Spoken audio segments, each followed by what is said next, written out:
আসসালামু আলাইকুম, সবাই কেমন আছেন? এটা আমরা হলো মিশ্র দানা বলি বা বনধনিয়া বলি বা চিনি পাতা বলি। যাদের ডায়াবেটিসের সমস্যা রয়েছে, এই দেখেন, এটা হচ্ছে এই পাতাটা কিন্তু আপনার আমরা চিনিটা খাই তার দ্বিগুণ 50 ভাগ গুণ এটা কিন্তু আপনার এই পাতাতে কিন্তু বেশি মিষ্টি।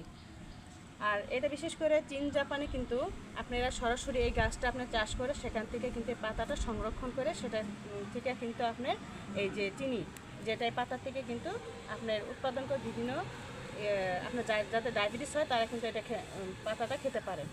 আর এছাড়া আপনার যাদের ডায়াবেটিস সমস্যা রয়েছে টাইপের 1 টাইপের 2 যাদের হয়ে থাকে তারা কিন্তু এই পাতাটা খেলে তাদের কিন্তু চিনির সমস্যা, যে যারা চিনি খেতে পারে না তাদের কিন্তু এই সমস্যা দূর হতে পারে।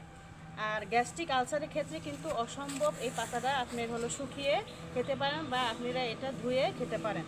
যাদের কোনো কিছু খেলে ভাজা পোড়া খেলে যাদের গ্যাসের সমস্যা হয়ে থাকে তারা কিন্তু এটা খেতে পারেন। যাদের বদ হজম রয়েছে বা হজমের সমস্যা রয়েছে বা হজম হচ্ছে না কোনো খাবার, তারা কিন্তু এই চিনি পাতা বা মিশ্র দানা পাতাটা খেতে পারেন।